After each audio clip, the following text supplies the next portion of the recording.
Yo YouTube, what's going on? It's HIGHMMA, and today we are going to be discussing UFC 304. What the fuck was that main event, bro? No! Why is BELAL champ? But the worst part about it is it wasn't even a fluke. He destroyed Leon. What the fuck was that, man?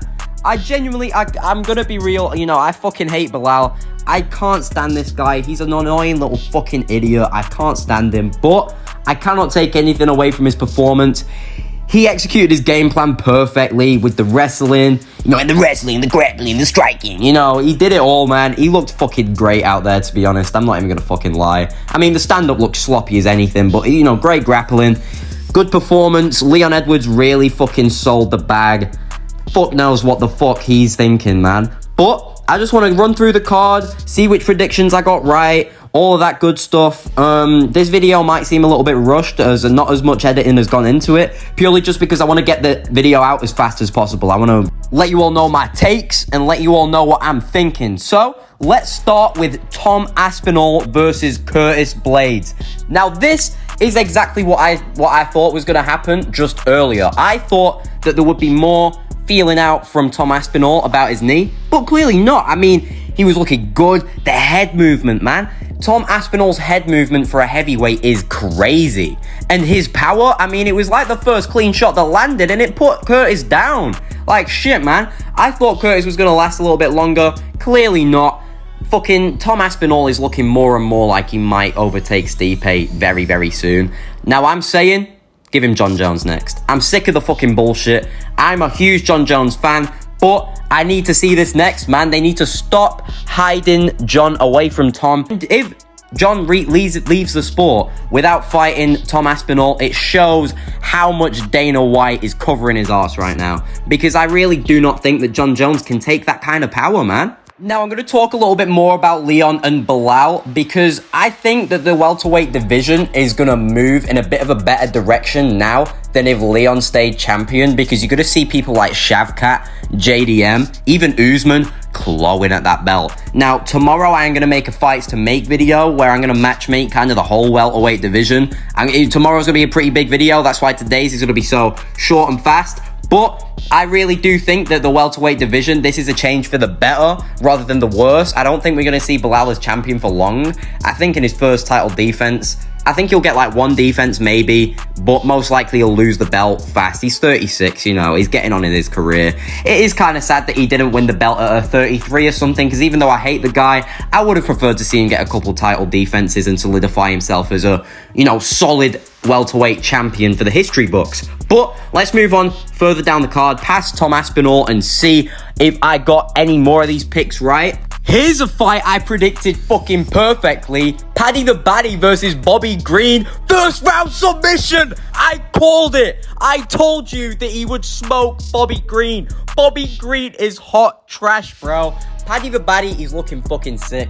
I don't know about him ever becoming a champion, but this guy's gonna rise up through lightweight, bro. He's looking fucking amazing. I knew that he'd finish Bobby Green. I knew he had it in him. I was so happy to see it because I had a couple people telling me I was a fucking idiot for picking Bobby Green. Bro, say something now. Paddy the Baddy absolutely ruined him. He's looking good. I want him to fight Mokaev next. If not, throw BSD at him. That'd be a fucking sick fight. But I'll talk about that more tomorrow in tomorrow's video. But here's another fight that I predicted correctly. I went really good on picks on this card. Let's carry on moving down because I got another pick right. Gregory Rodriguez brought home that win.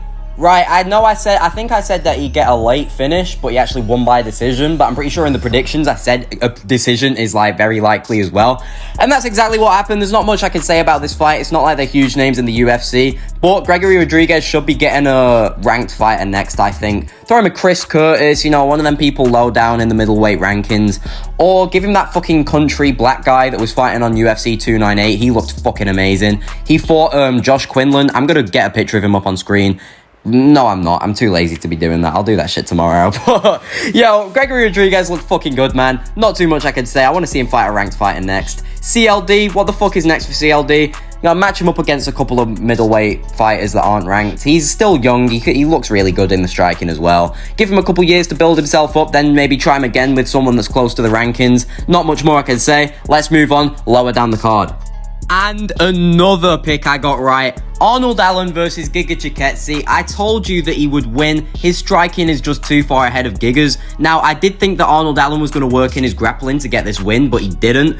And I'm really impressed with the fact he didn't against someone like Giga. Like, you know, that Giga kick isn't something to be joking around about. If you take one of those to the liver, it's fucking you up. And, you know, Arnold Allen, you know, he wasn't taking anything, man. Like, he was looking really good, really fresh. I want to see that Movsar Evloev rematch next. Maybe a Diego Lopez, but I'll talk about that in tomorrow's video. He looked amazing. No grappling was needed. Giga Chikadze wasn't looking the best either, though, to be fair. I think Giga Chikadze is like, you know, he's getting on in his career a bit now, you know. He never reached the heights that people thought he could have, being such a huge featherweight and all this stuff. But still, you can't hate on him too much. He is an amazing fighter, and he's got that cute little face with them weird eyebrows. I like that guy, man. But let's move on to the prelims, and I'm going to run through these pretty quickly because it's not like they're important. So get ready for some quick fire reactions before I get into Cap versus Mokaev, because there's a lot I want to say about that fight. Now, Nathaniel Wood beat Pineda as I predicted. He looks fucking amazing, man. I really think he has a good future in the UFC. In tomorrow's video, I will be taking a good amount of time to be talking about him and what I think he can do. I was very impressed by his performance. His leg kicks were amazing, you know, and he was managing distance well. Like I said yesterday in the last video, he's been in the UFC for a long time, and I do think that fight experience really helped him in this fight against a old head like Pineda. But let's carry on moving down the card. I'm not trying to waste no time, man. Now, Cowan Loughran, if that's how you pronounce his stupid ass name, got beat by Jake Hadley. Got schooled. He made himself look really fucking stupid, did Loughran. He went in there. He looked stiff. He had the weirdest stance I think I've ever seen. He had the iCarly stance, bro. He looked so fucking gay. And you know, that's not a word I use lightly. He looked zesty as hell, bro. I was not impressed by his performance at all. Jake Hadley looked really fucking good. I hope that Jake Hadley just moves up to bantamweight, because he needs to stop fucking around with that flyweight shit, because his weight was all over the place with this fight. He literally had to give up some of his purse because he was like a pound or two overweight. But still, very good performance. I want to see what he does next. I'll talk more about his future in tomorrow's video. But now we're on to the fight that I really want to talk about, which was Manel Kape versus Muhammad Mokaev. I was really, really disappointed by the outcome of this fight, because even though I got my pick right, I said that I didn't really feel like I deserved to get it right. I even thought that Manel Kape should have won. I don't even know, man. I mean, fuck. Mokaev just wasn't really looking that great out there. You know, to say that there was all that tension before the fight, they didn't really go at it that much. And yeah, Manel Kape broke his fucking toe and that shit was going sideways for most of the... But, you know, he was still putting up an amazing fight against Mokaev, who should have been throwing in some foot stomps, who should have finished that fight. It's like he's immune to a finish. It's embarrassing. And now he's been cut from the UFC. Dana White literally said, enjoy PFL. What a badass. But yeah, I'm glad that I'm glad that Kape is staying in the UFC, though. I think he's got more of a personality and more of a fun fight style, and there's more interesting matchups that you can make with him.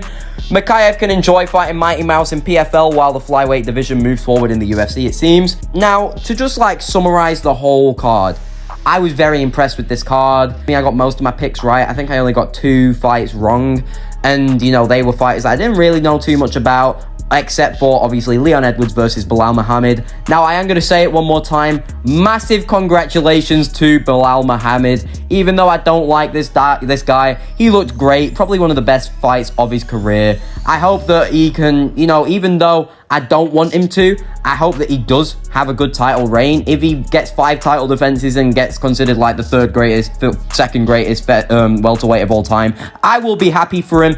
And it is also nice to see that a Palestinian champion is, you know, appearing with everything going on in Palestine. I don't know too much about it, man. I don't like getting political on this shit. But, you know, it is still good for him. Very good card. I was super impressed. I'm excited for the next time they come to Manchester. And when they do, I will be there. Mark my words. Now, thank you all for watching today's video, boys. I hope you had a good day, good night, wherever the fuck you are, whatever the fuck you're doing. If you're watching this shit on the toilet, or if you're in your bedroom, if you're in a fucking, I don't know, a graveyard. I don't care, man. But you know what I'm going to say. You don't have to like. You don't have to subscribe. Do what the fuck you want, man. But have a good day, night, whatever the fuck. And I'll see you all later. Peace.